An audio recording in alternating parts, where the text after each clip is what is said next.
나는 모임에서 게임이나 오락을 하며 자리를 즐겁게 만드는 일이 좋다. 레크리에이션 자격증도 있고 각종 행사의 MC를 본 경험도 많다. 무엇보다 나는 사람들이 나로 인해 즐거워할 때 보람을 느낀다. 이런 나만의 특기를 매장 운영에 접목하면 어떨까? 고민 끝에 나는 재미라는 서비스로 다른 음식점들과 차별화해야겠다고 생각했다. 감자튀김이라는 메인 메뉴를 가지고 내 가게를 차별화하는 것도 불가능한 일은 아니나 거기엔 분명 한계가 있을 터였다.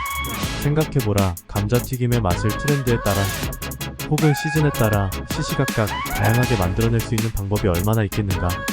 나는 그동안 다녔던 음식점이나 맛집을 떠올리며 정말 독보적으로 맛있다고 느낀 곳은 어떤 곳인지, 그리고 그런 가게가 얼마나 되는지 곰곰이 생각해보았다. 그런데 아무리 유명한 맛집이라 해도 개인적인 취향에 따라 판단은 달라질 수 있다. 내 경험에도 소문을 듣고 찾아간 맛집들의 음식이 인상적일 정도로 뛰어났던 곳은 많지 않았다. 결국 나는 맛에는 한계가 있지만 서비스에는 한계가 없다라는 결론을 내리게 되었다. 그렇다고 요식업을 하며 음식의 맛을 포기할 순 없었다.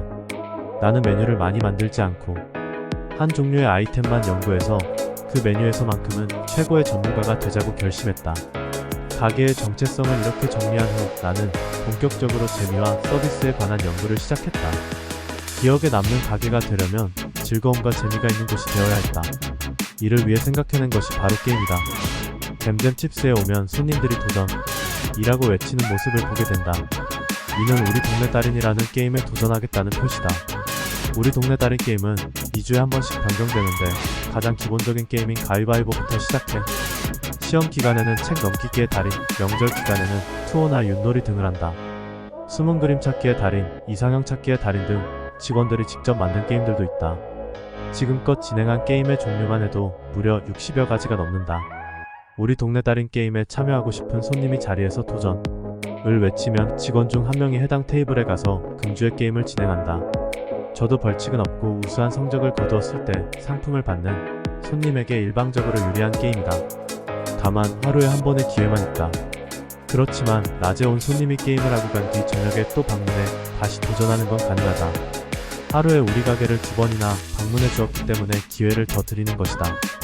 한 번은 2등을 달리던 여자 손님의 1등을 하고 있던 남자친구를 잊기 위해 자정이 넘어 다시 방문한 경우도 있었다. 이렇게 우리 동네 달인 게임은 인기가 많고 달인 타이틀을 가지고 싶어하는 손님들도 많다. 손님들이 1등을 하고 싶어하는 데는 이유가 있다. 3등 안에 들면 매장 내 보드판에 자신의 이름이 오르고 서비스 메뉴를 받을 수 있기 때문이다. 2주에 한 번 게임이 바뀌는 월요일에는 모든 기록이 지워지고 새롭게 시작하기 때문에 이를 이용해 서비스를 받아가는 손님들도 덜어 있다. 월요일은 일주일 중 가장 매출이 적은 날인데 우리 동네 달인 게임으로 손님들이 모여드니 더없이 감사한 일이다. 상품 내역은 이렇다.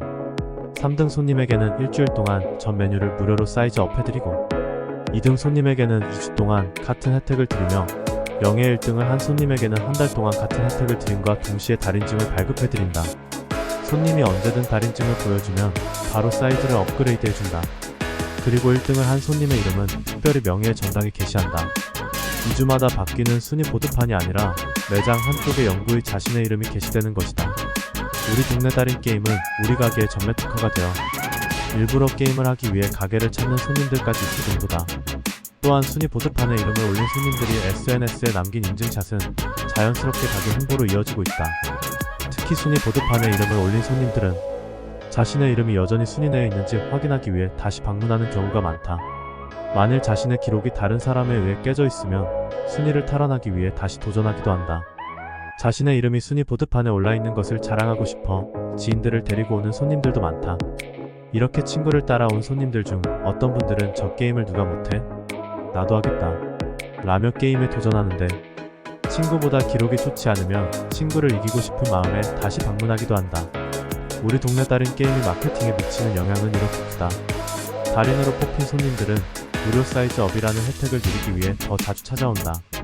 사용 기한에 제한이 있기 때문이다. 또한 명예의 전당에 이름이 걸린 역대 달인들은 약속이 있을 때마다 이를 자랑하기 위해 친구들과 함께 우리 가게를 찾는다. 자신의 이름이 영구히 적혀있을 공간에 대한 애정과 추억이 손님들을 단골로 만드는 것이다. 이 과정을 통해 역대 달인 출신 손님들의 충성도는 자연스럽게 높아진다. 새로운 게임을 진행하기 전 나와 직원들은 꼭 예행 연습을 해본다. 무턱대고 게임을 시작했다가 손님들이 재미없어 할 수도 있기 때문이다. 마감을 하고 숙소에 돌아오면 우리는 새로운 게임에 대한 아이디어들을 교환한다. 그리고 직접 게임을 해본다. 이렇게 늘 손님과 함께할 게임을 생각하다 보니 직원들의 일상생활 속에서도 게임이 생활화되어 있다. 게임에서 진 사람이 설거지하기, 화장실 청소하기, 빨래하기, 쓰레기 분리수거하기 등의 벌칙을 받는데 때론 이 벌칙을 매장 업무에 적용하기도 한다. 한 번은 서로의 휴무를 걸고 게임을 한 적도 있다. 휴무 내기 게임에서 진 어떤 직원은 벌칙으로 2주 연속 근무하기도 했다. 반복되는 업무가 지겨울 때 게임을 하듯 일하면 직원들의 피로도 조금은 사라진다. 매장 운영도 게임처럼 즐겁게 해보면 어떨까? 손님도 즐겁고 직원도 즐거운 가게라면 장사는 잘 될 수밖에 없다.